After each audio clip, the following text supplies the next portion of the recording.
All right, we're back with the one and only Tony Robbins. A real honor to have you here on Good Day New York. Thanks for having me back. So we started talking about CC Sabathia, who announced that he's an alcoholic. Yes. We just started asking Tony about whether you drink or not, and let's pick up that conversation. Yeah, so we found out you don't drink, and there's I'm not a good against reason. drinking in any way. Yeah. But those who want that buzz, want that high, where else can they get it? What do you suggest? Well, we were just saying that, both my parents were alcoholics, so it's not like I'm against drinking. It's just the way they behaved at that point was kind of abusive, and was very abusive, and so I didn't want to be part of that. But we all want to be able to change the way we feel, and that's what I spend my life showing people how to do. And what most people don't know is emotion is created by motion. The way you move determines the way you feel. You have 80 different muscles in your face, 80.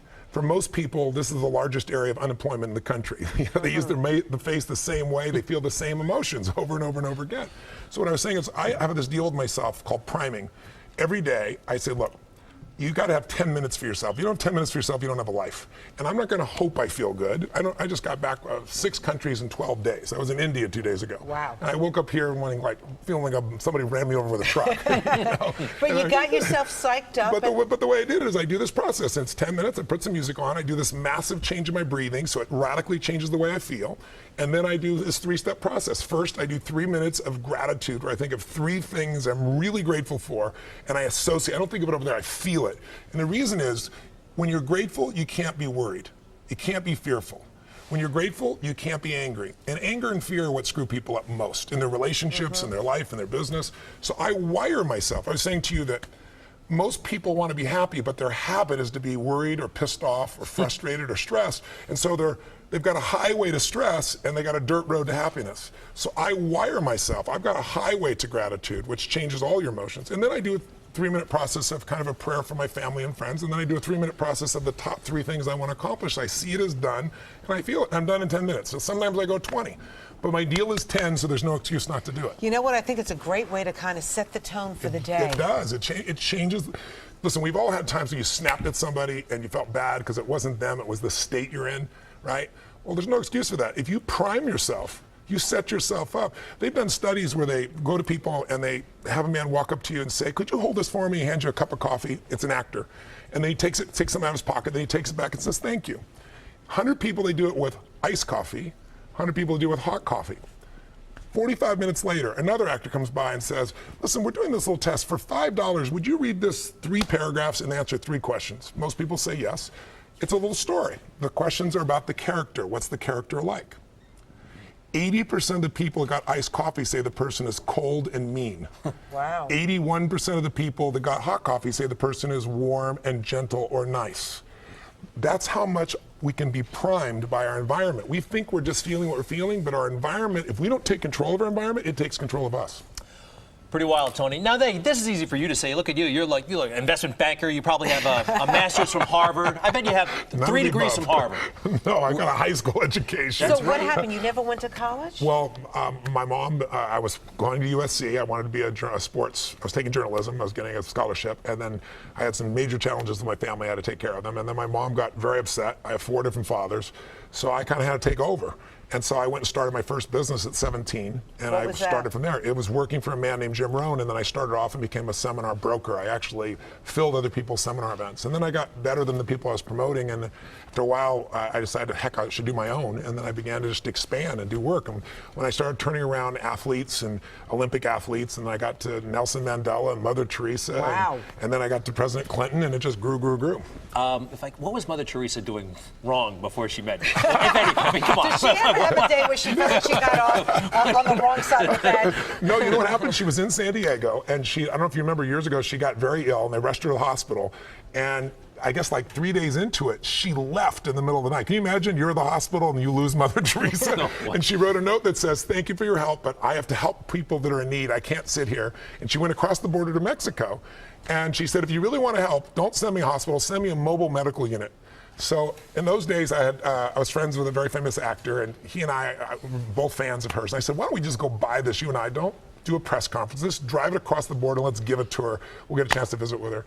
And so anyway, bottom line, we did. And when I was with her, I said to her, you know, it's such a pleasure to meet you, and I always want to learn about people. So I'd say, listen, I'm wondering what juices you? What excites you? What makes you more excited than anything else? And I'm thinking juice you and none, maybe not the best term. And she looked and she said something I'll never forget. She said, Tony, she said, what excites me most is see a person die with a smile on their face. Wow. I was like, wow, not number one on my list, but I'm impressed. She's an amazing woman. So Tony, one of the critics actually that I once met said, yeah, Tony's techniques, they were great for about a year and a half and then they wore off. What do you say to that, folks? It's real simple. If you don't work out, you don't get a muscle, right? So I always tell people there's a daily practice like priming. If you don't do that, if you get up and you just have no discipline whatsoever, you get no value of anything. Diets don't work when you don't do them. Exercise doesn't work when you don't do them. But most of the people have some experiences that they want to shift. And once you shift those things, your whole life changes. But life is constant growth. My life isn't here because I went to one seminar one time and now my life is fit for life. I work out, I train my mind, I train my body. It becomes a lifestyle. It's not just like you're depending upon somebody else. I'm not here to become somebody's guru. I'm not here to give them a gift. I'm here for them to open up their own gifts. And that's really what my work has been. So, okay, I know you priming yourself every day. Does it, every now and then, do you get hit by depression? Are you upset, anxious? I get frustrated, I get angry, I get all those things. I just don't stay there. I mean, I used to be there for a month or two. I used to live in depression. I was 38 pounds heavier than I am now. I lost everything. I moved into a little 400 square foot bachelor apartment in Venice, California, feeling sorry for myself. But I got so near the end where you think life has no meaning, it scared the hell out of me, and I developed tools, and I've never gone back there. I mean, have I gotten pissed or angry? Of course. People all think, you're not happy all the time, are you? No, I'm not happy all the time.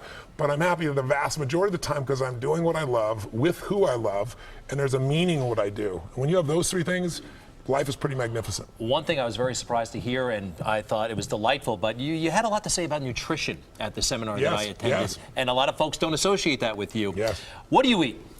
Well, I'm no longer a vegan. I was a vegan for about 15, 18 years. So I eat fish and I eat vegetables, but I'm a boring diet. Now, my wife, when I first met her, she liked wheatgrass, and she was a phlebotomist and nutritionist, and I thought this is going to be the greatest thing in the world. I went to lunch with her, and afterwards we had this great clean meal, and she had a hot fudge sundae. I said, what the hell are you doing? She was living, you jerk. You know? So she loosened me up. She has this zigzag. We zig, and then she zags and has that. And so I'm a much more balanced than I was. But I'm still, you know, I'm stronger than I've been when I can lift at 55 years old than when I was 27, right? I can run faster, I feel stronger. There are limits to what you can do as you age, but thus far I haven't hit that limit yet. My event, as you know, I go on stage, I do 18 to 20 miles on the first day, and I do 26 miles. I'm on from 8 in the morning to 1 a.m. with a 1 hour break, and people can vote with their feet. Oprah says to me, Tony, she says, you know, I love you, but I can't sit anywhere for 2 hours. And then she's standing on a couch at the end on camera going, this is one of the greatest experiences of my life. Usher, same thing. He goes, Tony, I can't go anywhere for a day. And 4 days later, he's like, this is incredible. What do you do? You have people doing calisthenics in your show? Or? No, what it is I don't have people sitting still, right? You know, it's like, remember I said emotion comes from motion? And also, a minute feels like an eternity when you don't like what you're doing. Right. When all your needs are fulfilled, time flies. So I get time to disappear for people so they can transform.